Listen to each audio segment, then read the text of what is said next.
오늘 우리에게 주시는 하나님 말씀을 함께 봉독합니다.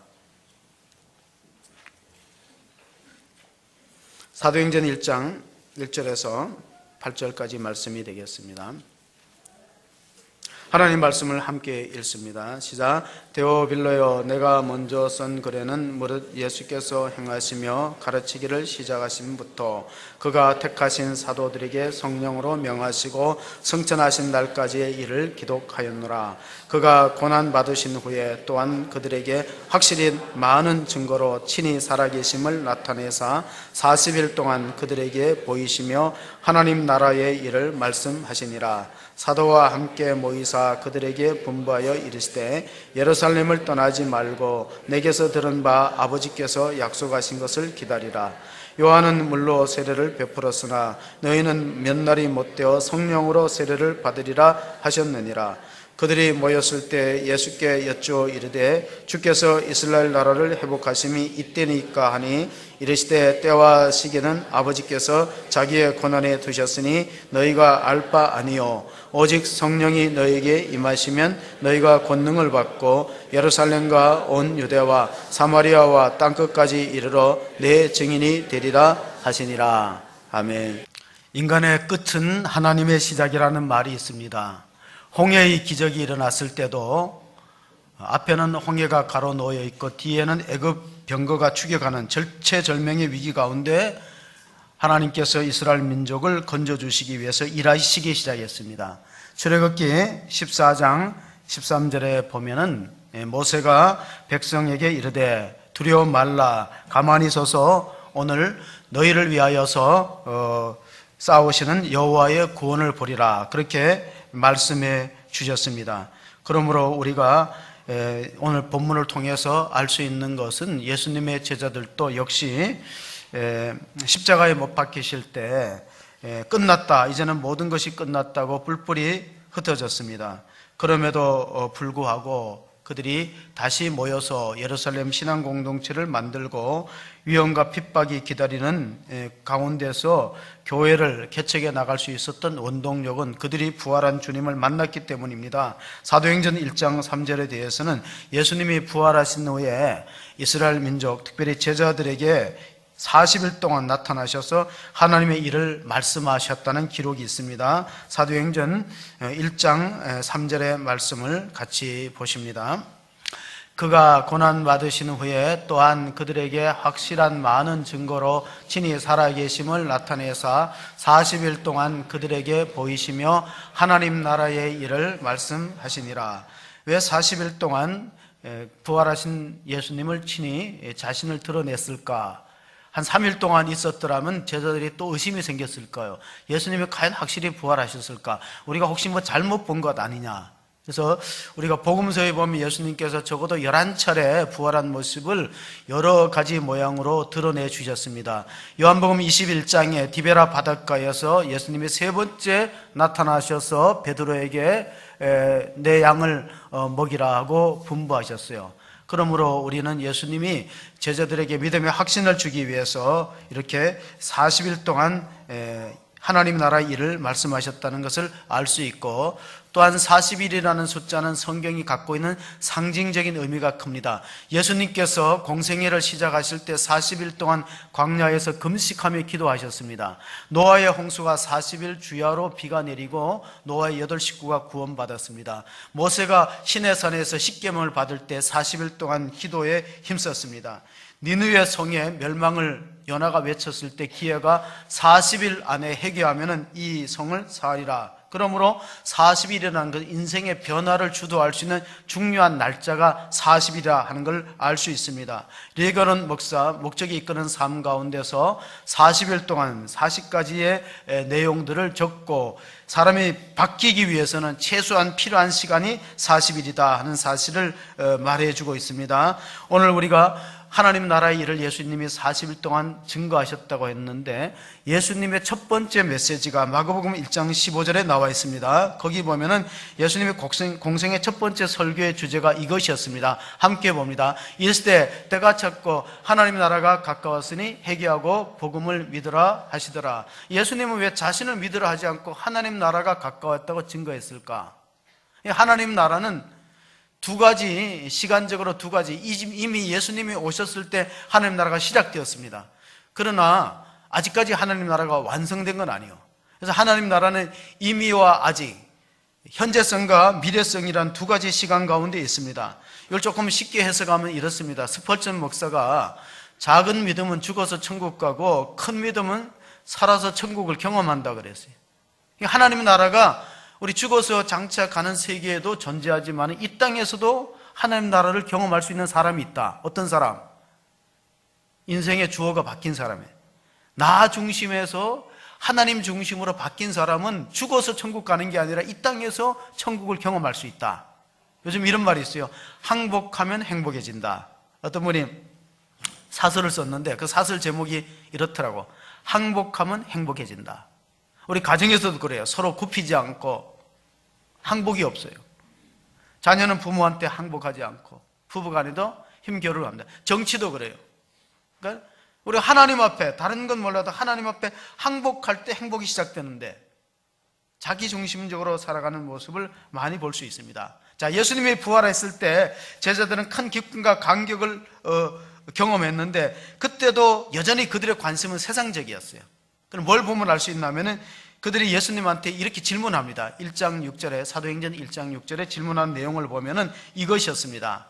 그들이 모였을 때 예수께 여쭈어 이르되 주께서 이스라엘 나라를 회복하심이 이때니까 우리나라 언제 독립될 것인가를 물어봅니다.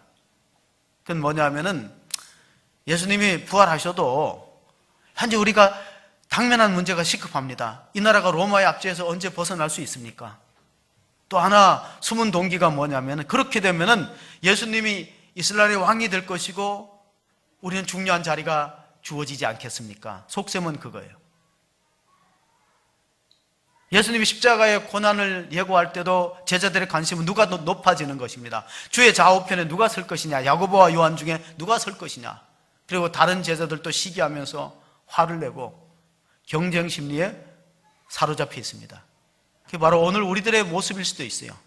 우리 현실의 문제가 급해요. 하나님의 일보다 현실의 문제가 급해요. 예수님께서 그 다음 절에 때와 시기는 아버지가 알아서 결정할 것이고 오직 아버지의 약속한 것을 기다려서 성령이 임하면은 너희가 나의 증인이 될 것이다. 우리가 사도행전을 이해할 수 있는 중요한 키워드 중심 여절이 1장 8절인데 한번 보십니다. 오직 성령이 너희에게 임하시면 너희가 권능을 받고 예루살렘과 온 유대와 사마리아와 땅끝까지 이르러 내 증인이 되리라 하시리라. 이 말씀을 우리가 적용해 볼 때 우리가 하나님 나라의 일을 하고 그리스도의 신실한 증인이 되면은 나머지 부분의 회복이 이루어진다는 약속입니다. 근데 우리는 내 현실에 당면한 문제를 하나님께서 이루어 주세요. 거기 관심과 초점이 가 있습니다. 그러나 하나님의 관점은 달라요. 너가 신실하게 하나님 나라의 일을 하고 그리스도의 증인으로 살아간다면 회복이 이루어질 것이다. 나라의 회복은 물론이요, 개인의 삶이 회복이 이루어질 것이다. 그러니 예수님하고 우리는 아직도 지금 관점이 달라요.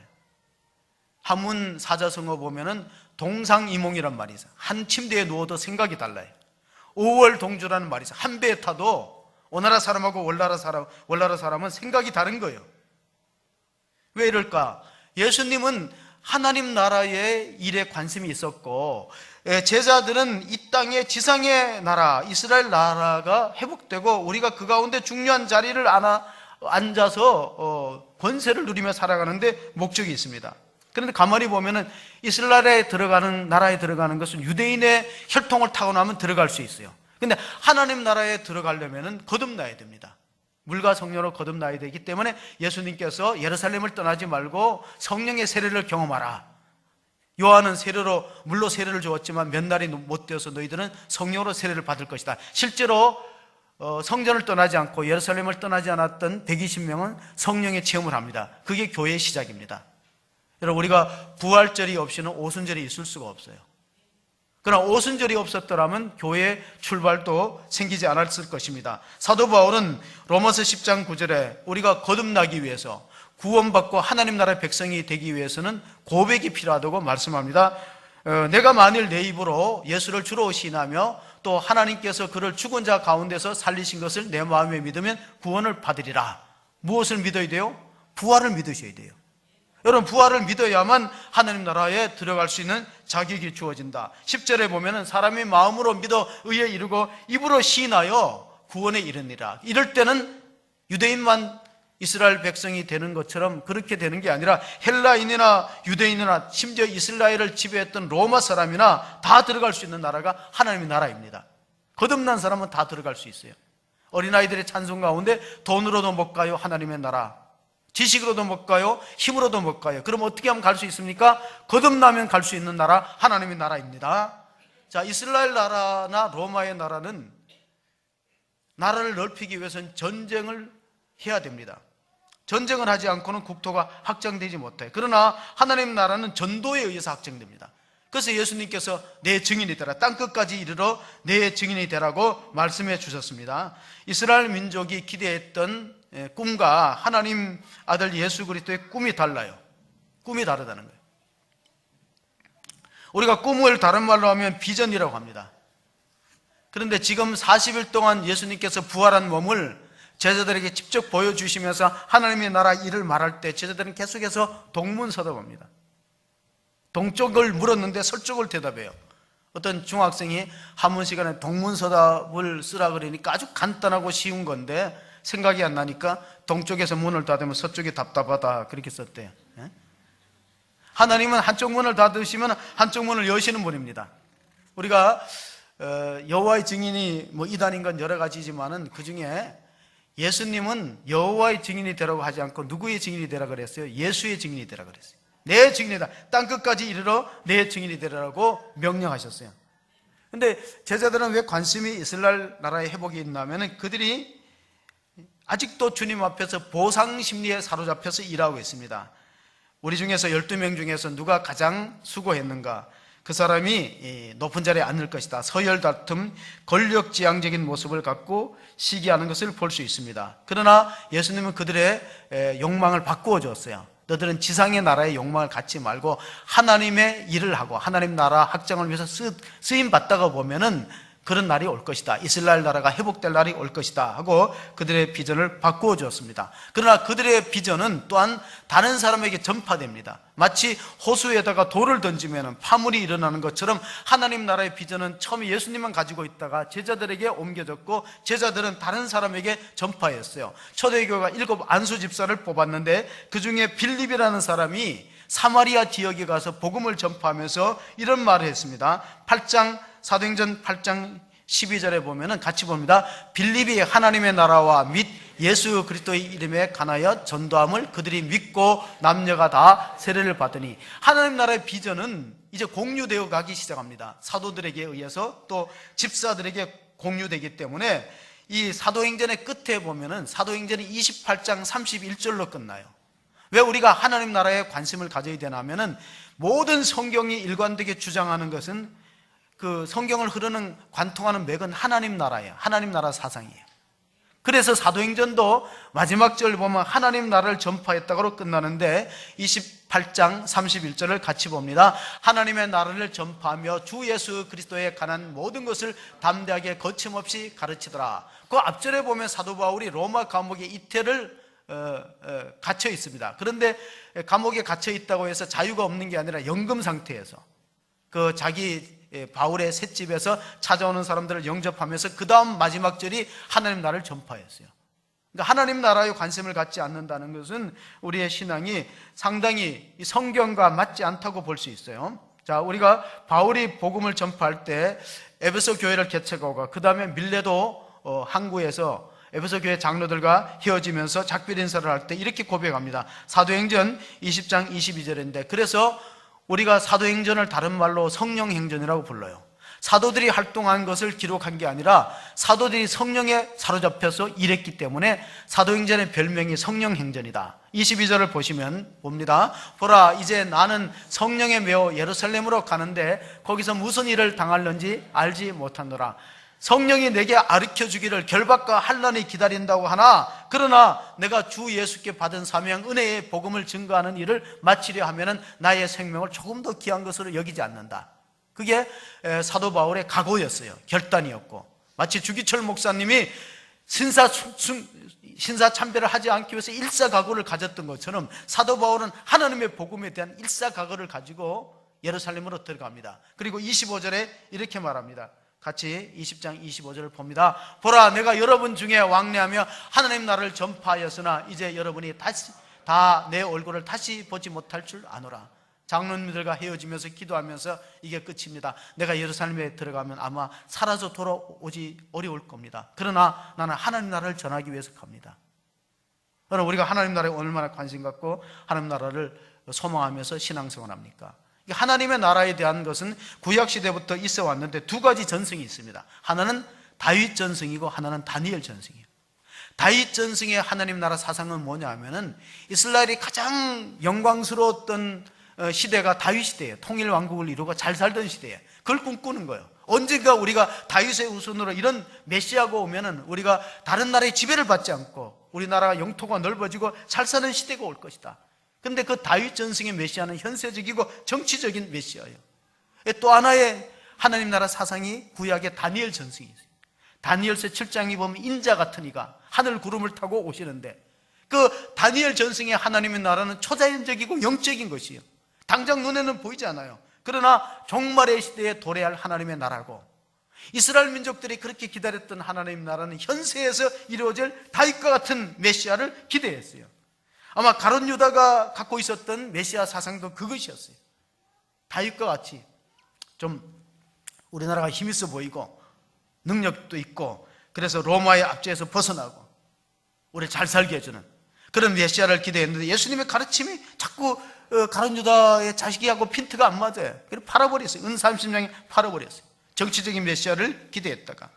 근데 예수님의 관점은 달랐어요. 로마가 우리의 원수가 아니라 우리의 원수는 사탄 마귀고 이 세상 임금이다. 우리가 로마의 지배를 벗어난다고 해도 또 다른 나라의 지배를 받을 수 있다. 이스라엘 역사를 보면은 로마가 지배했다가 헬라가 지배했다가 또 성경에는 바샤라, 페르시아라는 나라가 지배했어요. 세상의 패권은 바뀝니다. 2000년 전에 세계의 패권을 잡았던 나라가 로마였어요. 그 시대를 가리켜서 팍스 로마나 시대라고 불렀어요. 왜? 로마에 의한 평화. 팍스라는 라틴 말은 영어 피스거든요. 그 팍스 로마나는 로마의 군사력과 힘에 의해서 지배되었던 평화였다는 거예요. 지금은 또 팍스 아메리카나라고 불러요. 미국의 군사력에 의해서 세계가 평화를 그냥 유지하고 있다. 그렇게 이름을 붙이기도 합니다. 우리나라에서 이 미국으로 이민 갔던 그 젊은이가 자녀를 낳았어요. 그러니까 우리나라에 있던 나이 드신 부모님 오라 그랬어요. 그 아이들이 어느 정도 컸는데 그 손자가 되게 개구장이에요. 한 번은 할아버지가 낮잠을 주무시는데 코에다가 썩은 치즈를 발랐어요. 할아버지가 잠에 깨무니까 방 안에 냄새가 나잖아요. 냄새 맡으니까 썩은 냄새가 쿵쿵 나니까 밖에 나갔어요. 그 나가서 정원에도 보니까 냄새가 나요. 야, 이 미국이라는 나라가 온 천지가 썩었구나 그랬어요. 미국이라는 나라 썩은 거예요? 누가 썩은? 내 코미치 문제. 우리가 정말로 세상을 바라볼 때 여러 가지 우리가 부정적인 생각을 하기도 쉬운데 자기를 살필 필요가 있어요. 자녀들은 부모가 어떻게 하느냐에 달려요. 이 아이가, 손자가 할머니가 경상도 분이기 때문에 할머니가 항상 그 아이가 학교 갔다 오면 늦게 들어오면 걱정이 되잖아요. 그러니까 경상도 말로 그렇게 말했어요. 야, 학교 끝나면은 곧장 돌아와라. 지랄하지 말고 곧장 돌아오라 그랬어요. 근데 한 번은 할머니 친구가 그 집에 놀러 왔다가 손주가 귀엽다고 머리를 쓰다듬으면서 너 학교까지 거리가 얼마 되나? 올 때 얼마나 걸리냐 그랬더니 얘가 하는 말이 곧장 오면 30분 걸리고 지랄하면서 오면 1시간도 더 걸린다. 장난치면서 오지 말라는 말을 지랄하면서 오지 말라. 우리의 문제가, 근원적인 문제가 어디 있을까요? 원죄를 우리가 성경 가운데서 우리 원죄를, 그 원수 마귀를 뱀으로 상징되었습니다. 창세기 3장 15절 이거를 원시복음이라고 불렀어요. 자, 한번 같이 봅니다. 내가 너로 여자의 원수가 되게 하고 내 후손도 여자의 후손과 원수가 되게 하리니 여자의 후손은 내 머리를 상하게 할 것이요 너는 그의 발꿈치를 상하게 할 것이니라 하시고, 여기서 여자의 후손은 예수님이고 뱀의 후손은 사탄이에요. 그래서 뱀의 후손이 여자의 후손의 발꿈치를 무는 건 십자가의 사건이고 그의 머리를 상하게 한 건 부활의 사건이에요. 부활 승리. 근데 결국은 뱀이 졌다는 거예요. 이기는 것 같아도 3일 동안만 이겼지 죽었다는. 그들이 사망 권세를 철폐하시고 부활로 승리하셨다. 이 가장 오래된 복음을 오리지널 가스펠이라. 그래서 오리지널은 오리는 지랄을 해도 날 수가 없다. 우리는 정말 원죄에 다 갇혀 있잖아요. 원죄 안에 다 갇혀 있기 때문에 예수님께서 이 사건을 통해서 이미 누가복음 11장 20절에 내가 하나님의 성령을 힘입어서 귀신을 쫓아내면 이미 아마 하나님 나라가 우리 가운데 도래했다는 사실을 말씀해 주었습니다. 같이 봅니다. 그러나 내가 만일 하나님의 손을 힘입어 귀신을 쫓아낸다면 하나님의 나라가 이미 너희에게 임하였느니라. 그러면 하나님의 손이 뭐냐? 그러니까 우리가 비교 본문, 복음서 가운데 비슷한 내용은 비교해 보면 손에 대한 해석이 나옵니다. 근데 이제 마태복음 12장 28절을 보면 동일한 본문, 하나님의 손이 이렇게 나옵니다. 마태복음 11장 28절을 제가 읽어드립니다. 그러나 내가 하나님의 성령을 힘입어 귀신을 쫓아내는 것이면 하나님의 나라가 이미 너에게 임하였느니라. 하나님의 손을 마태복음에 하나님의 성령을 힘입어서, 그러면 우리가 하나님 나라가 이 땅에 지상에 임했다는 걸 어떻게 아나? 몇 가지가 있어요. 하나님의 기적과 하나님의 치유의 기적을 통해서 알 수 있고, 또 하나님의 나라의 비유를 통해서 예수님이 설명해 주셨고, 또 하나는 예수님의 가르침 교훈을 통해서 하나님의 나라가 이미 시작되었다는 사실을 발견하게 됩니다.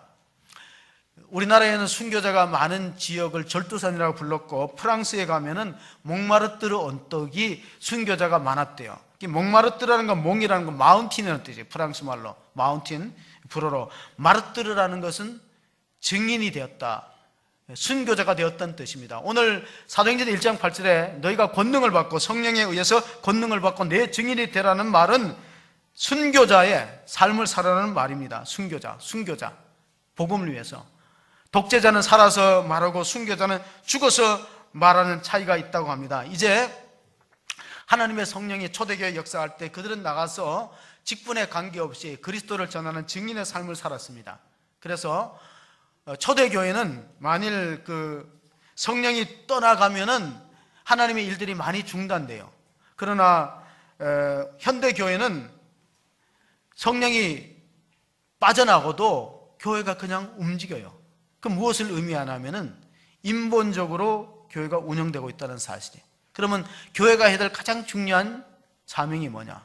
예수님께서 부활 승천하시면서 마태복음에 너희는 세상에 가서 모든 족속으로 제자를 삼아 아버지와 아들과 성령의 이름으로 세례를 주고 내가 너에게 분부한 모든 것을 가르쳐 지키게 하라. 이건 뭐냐면 우리가 영적으로 재생산하고 복음을 전하는 일이 교회가 해야 될 가장 중요한 본질적 사역이라고 일러줬던 것입니다. 교회는 뭐냐? 하나님 나라 건설의 전진기제예요.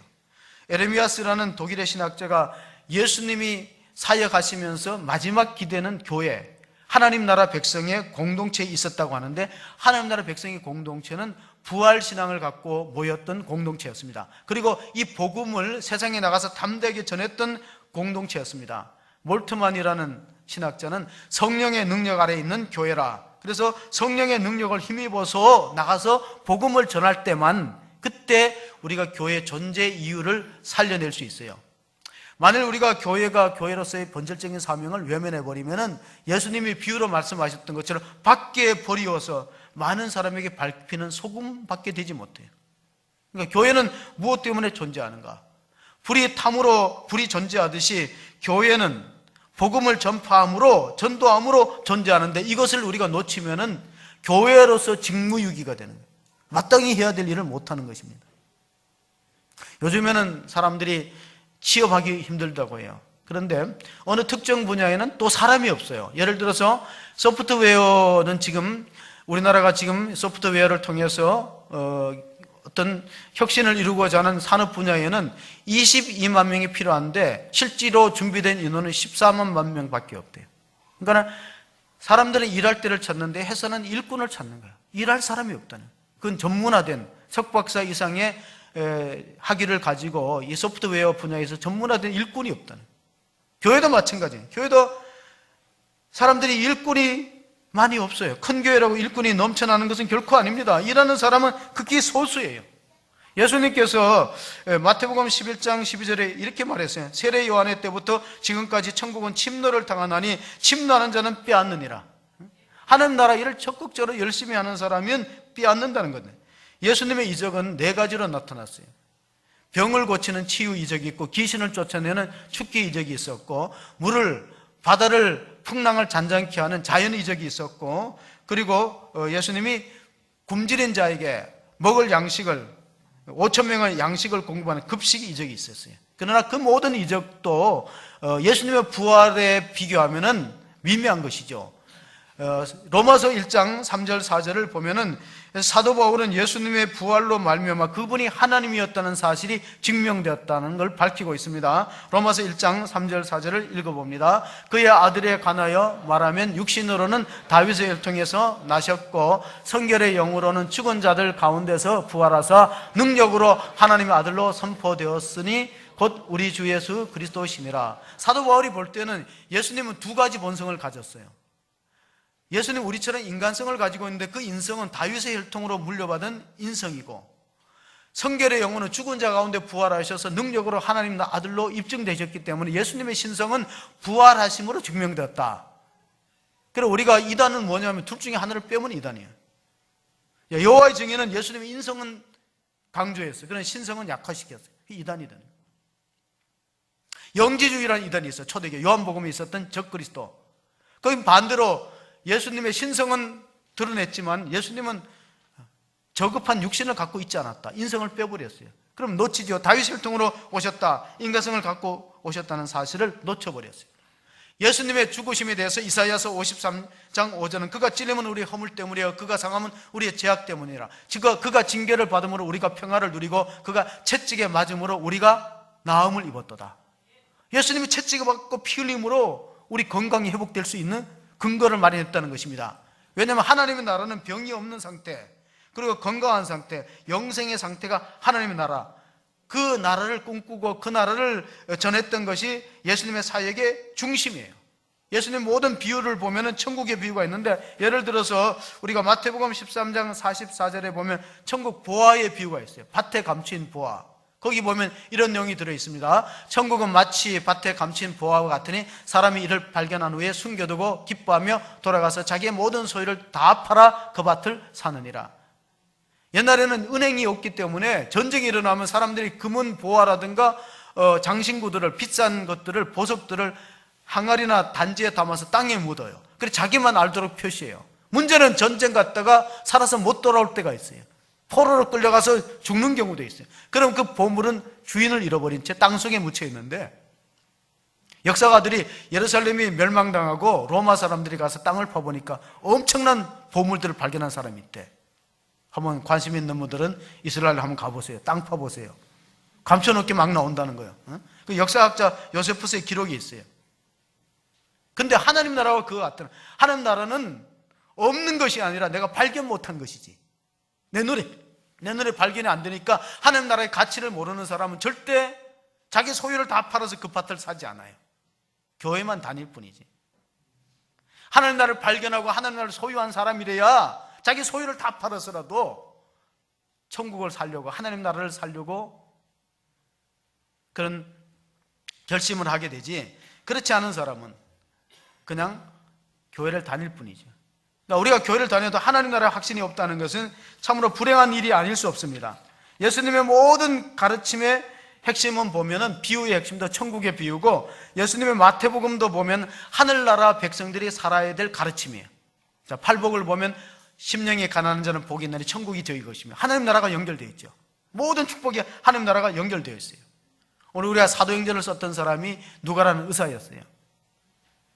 의사는 상당히 현실적인 사람입니다. 추상적인 하나님 나라를 기대하는 그런 사람들이 아니에요. 더군다나 영생이라는 걸 잘 믿는 사람이 아니에요. 의사들은 죽으면 그만이라고 생각해요. 근데 오늘 본문을 보면은요, 사도행전 1장 1절 2절에 보면 의사 누가가 이 성경을 써서 보내는 대상자가 있어요. 자, 읽어봅니다. 데오빌로여 내가 먼저 쓴 글에는 무릇 예수께서 행하시며 가르치기를 시작하신부터. 여기서 먼저 쓴 글이 뭘까요? 에? 제가 여러 번 얘기했는데 데오빌로여 내가 먼저 쓴 글, 누가복음입니다. 누가복음은 누가 썼어요? 누가가 썼어요. 쉬워요. 누가복음은 누가 썼어? 쉽잖아요. 그게 데오빌로여 내가 먼저 쓴 글이라. 그건 누가복음이에요. 예수께서 행하신 부터 가르친 것부터 시작하여 2절 보겠습니다. 2절. 그가 택하시고 사도들에게 성령으로 명하시고 승천하신 날까지의 일을 기록. 다시 말하면 누가복음은 예수님의 승천까지만 기록했다는 거예요. 그리고 사도행전은 뭐부터 기록하나? 승천 이후를 기록하는 거예요. 그러면 자, 누가복음 1장 3절 4절도 한번 읽어보겠습니다. 누가복음 1장 3절 4절입니다. 그 모든 일을 근원부터 자세히 미루어 살핀 나도 데오빌로 각하에게 차례대로 써보내는 것이 좋은 줄 알았노니 이는 각하가 알고 있는 바를 더 확실하게 하려 함이로다. 그러니까 이 누가복음과 사도행전은 동일한 사람이 썼던 상편과 하편이에요. 근데 동일한 사람 누가가 썼지만 받는 사람 수신자도 동일해요. 누구예요? 데오빌로. 근데 이름이 각하가 붙으니까 높은 사람이죠. 고관대작, 로마의 고관대작이고, 아마 이 데오빌로라는 이름의 뜻을 풀어보면 데오는 하나님이거든요. 그 빌로는 뭐냐? 사랑이라는 뜻이에요. 하나님을 특별히 사랑하는 사람. 그 사람을 수신자로 이 누가가 복음을 전하였어요. 그리고 상편 누가복음에는 예수님의 생애와 사역과 부활 승천까지를 기록했고, 그 이후에 사도행전을 통해서는 이 사도들이 어떻게 성령 받고서 교회를 개척했나는 내용을 썼다. 그것이 바로 사도행전입니다. 그러므로 사도행전을 다른 말로 성령행전이라고 붙일 수 있는 거예요.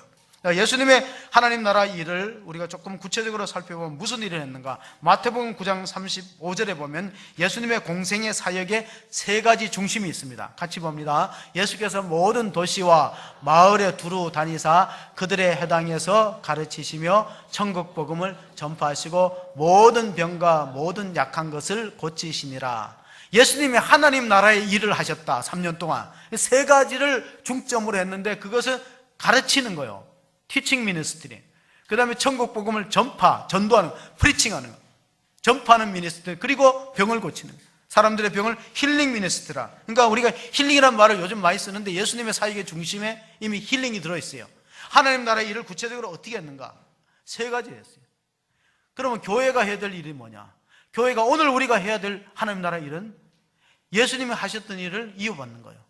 어거스틴이 교회는 성육신의 연장이라 그랬어요. 그럼 성육신의 연장이 뭐냐? 예수님이 하셨던 일을 이어받아서는 교회는 하나님 나라의 전진길이기 때문에 하나님 나라 사역을 해야 돼요. 그 하나님 나라 사역이 뭐냐? 복음을 전하는 거고 가르치는 거고 양육하는 거고 그리고 건강하게 생명을 살려내는 거예요. 오늘날 전도가 힘든다는데 가만히 보면은요, 전도가 힘듭니까? 전도자가 드뭅니까? 저는 전도하는 사람이 드뭅니다. 저도 거기에 대해서 자유롭지 못하지만은 전도하는 사람이 없어요. 초대교회는 다 전도자예요. 직분과 관계없이 예수 믿는 사람 하면은 어떻게 인식이 됐나면 복음 전도하는 사람 다 그렇게 인식이 됐어요. 초대교회는. 오늘날은 근데 그때는 그 사람들이 뭐 어떤 사역자는 아니에요. 자기가 어부로서 농부로서 생활하면서 주변에 다 복음을 전하는 거예요. 그러니까 초대교회는 예수 믿는 사람 하면 전도자예요. 하나님 나라의 일이 조금 쉽게 우리가 해석할 수도 있어요.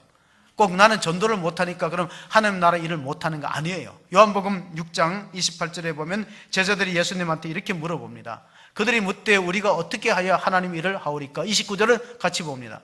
29절을 같이 보겠습니다. 예수께서 대답하여 이르시되 하나님께서 보내신 일을 믿는 것이 하나님의 일이니라 하시니. 하나님이 보내신 이가 누구예요? 예수님이죠. 그러니까 예수님이 잘 믿는 게 하나님의 나라의 일이에요. 근데 하나님 잘 믿는 게 쉬워요, 어려워요? 예수님 잘 믿는 게 쉽습니까, 어렵습니까? 어려워요. 쉬운 분은 대단히 믿음이 좋은 거고 어려워요. 가다못해 오늘 예배 나오기 쉬워요, 어려워? 날씨가 좋다고 산에도 많이 가잖아요. 제대로 믿는 건 어려워요. 예를 들면 적당히 믿는 건 쉬워요. 제대로 믿는 거 어려워요. 하나님 나라 일이 쉽지 않다는 거예요. 잘 믿는 거예요. 자, 신안에 보면은 그 문준경 전도사님은요, 1년에 고무신을 10컬에 따랐대. 왜 10컬에 따랐냐면 도서벽지를 다니며 전도하느라고 고무신 10컬에 따랐대. 하늘나라의 상이 크겠죠. 리더라는 게 뭐냐? 하나님 나라의 리더는 직분이 아니에요. 포지션이 아니고 인플루언스, 영향력이에요. 영향력.